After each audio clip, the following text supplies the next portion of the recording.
Roman संख्याएं।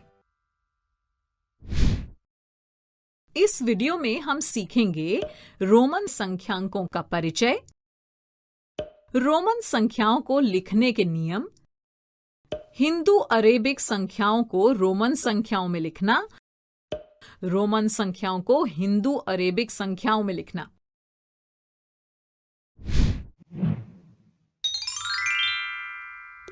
Roman संख्यांकों का परिचय। बच्चों, इस घड़ी को देखिए। अरे, यहां तो 1, 2, 3, 4, 5, 6, 7, 8, 9, 10, 11 और 12 को इस तरह दर्शाया गया है। इतना तो आप समझ गए होंगे कि यहां ये संख्याएं रोमन में लिखी गई हैं।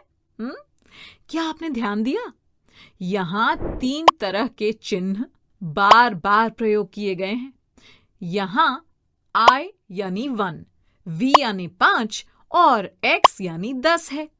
इसके अलावा रोमन संख्यांकों में 50 को L से, 100 को C से, 500 को D से और 1000 को M से दर्शाया जाता है। और इनसे बड़ी संख्याओं को लिखने के लिए इन्हीं प्रतीकों का कुछ नियमों के अनुसार बार बार प्रयोग किया जाता है।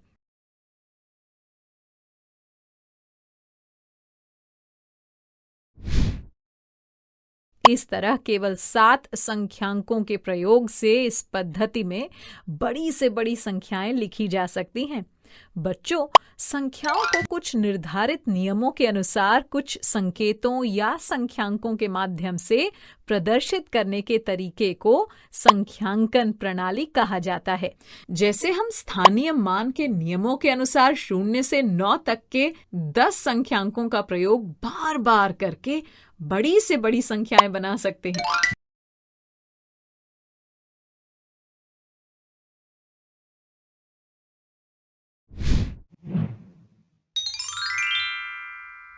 रोमन संख्याओं को लिखने के नियम। स्थानीय मान के अनुसार बड़ी संख्याओं को लिखना तो आप जानते ही हैं।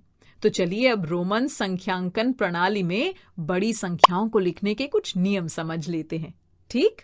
नियम नंबर 1, किसी संकेत की जितनी बार पुनरावृत्ति होती है उसे उतनी बार जोड़ दिया जाता है। जैसे I 1 होता है तो I हो गया 2 और I हो जाएगा 3। ऐसे ही X होता है 10 तो X हो गया 20 और X हो जाएगा 30। नियम नंबर 2, यदि छोटे मान वाला कोई संकेत एक बड़े मान वाले संकेत के दाईं ओर आता है तो बड़े मान में छोटे मान को जोड़ दिया जाता है। जैसे V के आगे I लिखने पर V यानी 5 में I यानी 1 जुड़ जाएगा और ये हो जाएगा 6। ऐसे ही XI को 11 पढ़ेंगे। नियम नंबर 3, यदि छोटे मान वाला कोई संकेत एक बड़े मान वाले संकेत के बाईं ओर आता है तो बड़े मान में से छोटे मान को घटा दिया जाता है। जैसे V के बाईं ओर I लिखने पर 5 में से 1 घट जाएगा और इसे 4 पढ़ेंगे। नियम नंबर 4, कोई संकेत 3 से अधिक बार नहीं आता है और संकेतों V, L और D की कभी पुनरावृत्ति नहीं होती है। जैसे 4 को लिखने के लिए 4 बार I नहीं लिखा जाता है, I और फिर V लिखते हैं। ऐसे ही 40 को रोमन में लिखने के लिए XL लिखते हैं। नियम नंबर 5, संकेत V, L और D को कभी भी बड़े मान वाले संकेत के बाईं ओर नहीं लिखा जाता। यानी V, L और D के मानों को कभी भी घटाया नहीं जाता। जैसे अगर हमें 45 को रोमन में लिखना है तो हम VL नहीं लिख सकते, यानी L में से V घटा नहीं सकते। हमें XLV लिखना होगा। XL यानी 50 - 10 हुआ 40 और V यानी 5 तो 40 और 5 हो गया 45।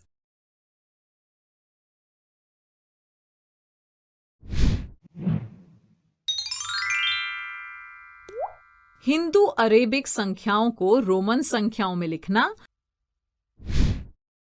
तो चलिए, अब क्या आप 51 को रोमन पद्धति में लिख सकते हैं? देखिए, 50 होता है L और 51 के लिए बस L के दाईं ओर एक I लगा देंगे, क्योंकि बड़े संख्यांक के दाईं ओर छोटा संख्यांक लगाने से वो जुड़ जाता है ना। तो ये हो गया LI।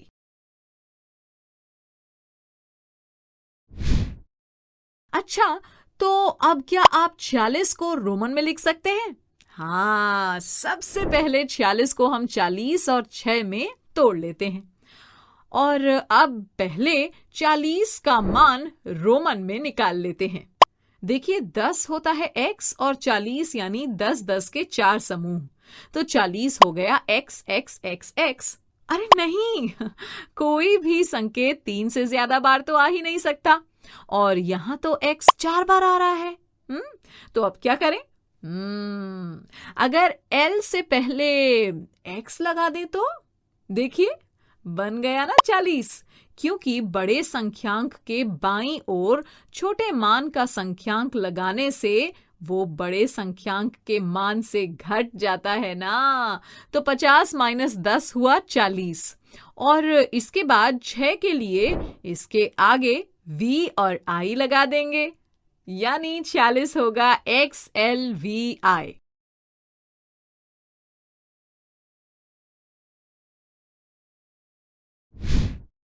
तो अब बताइए 111 को रोमन में कैसे लिखेंगे? 111 यानी 100 + 10 + 1, तो 100 हुआ C, 10 हुआ X और 1 हुआ I, तो ये हुआ CXI।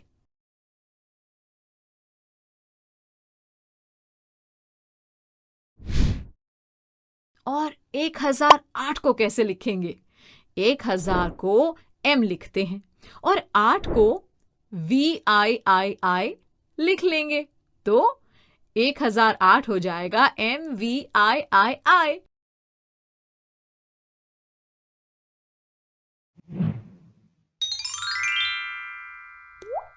रोमन संख्याओं को हिंदू अरेबिक संख्याओं में लिखना।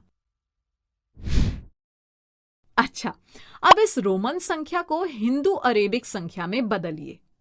LXXI। देखिए, LXXI में L के बाद X आ रहा है। चूंकि L का मान 50 होता है और X का मान 10, यानी बड़े संकेत के बाद छोटा संकेत आ रहा है। तो हम बड़े मान में छोटा मान जोड़ देंगे, है ना? तो ये हो गया 50 + 10 यानी 60 और इसके बाद क्या है? फिर से एक X है।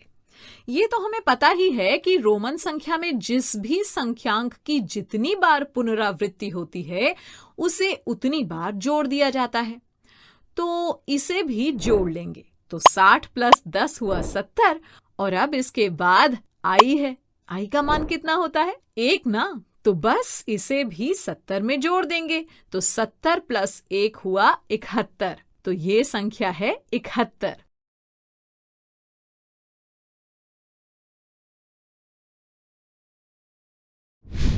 अच्छा, अब XCI को हिंदू अरेबिक संख्या में बदलिए। देखिए, C का मान 100 होता है और X C के बिल्कुल पहले है, तो XC हो गया 90 और XC के आगे I है, तो ये हो गया 90 + 1 यानी 91।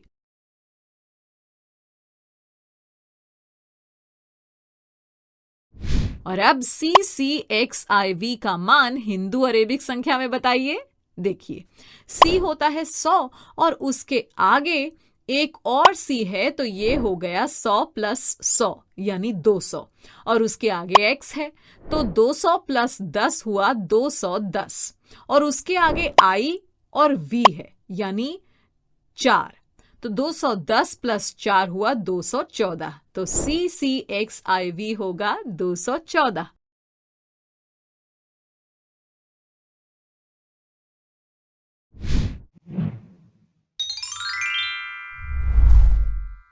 चलिए बच्चों, अब कुछ सवाल जवाब करते हैं। क्या आप तैयार हैं?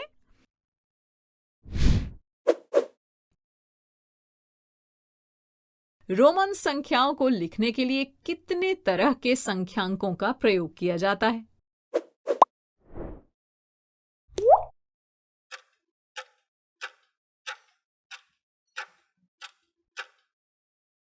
सही जवाब है 7।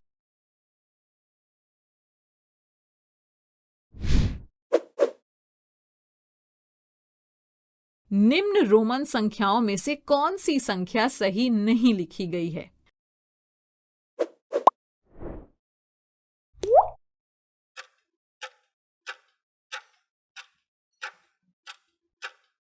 बिल्कुल सही, विकल्प बी।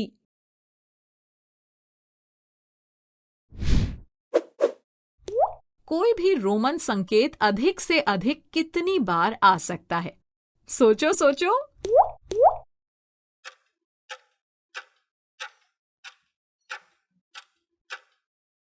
3। कोई भी रोमन संख्यांक 3 बार से ज्यादा नहीं आता।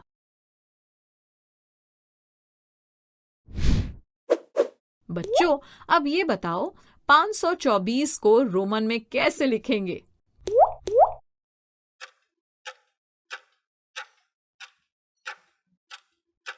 $524 हुआ DXXIV, पर कैसे? 524 हुआ 500 + 20 + 4 और इसे रोमन संख्यांकों में इस तरह लिखेंगे।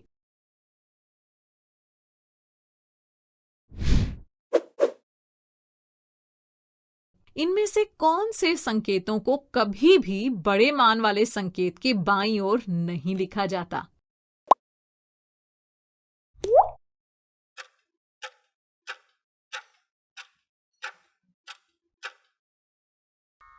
V, L और D को कभी भी बड़े मान वाले संकेत के बाईं ओर नहीं लिखा जाता, तो सही उत्तर हुआ विकल्प ए।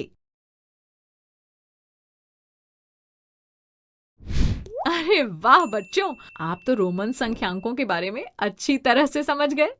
ऐसे ही बहुत सारे प्रश्न वर्कबुक में दिए गए हैं, जिनका आपको खूब अभ्यास करना है, ठीक है? बच्चों, अब मैं जाती हूँ, कल फिर मिलने आती हूँ। इंग्लिश में अब होंगी बातें, मैथ सीखेंगे हंसते गाते। आपको ये वीडियो देखकर मजा आया ना?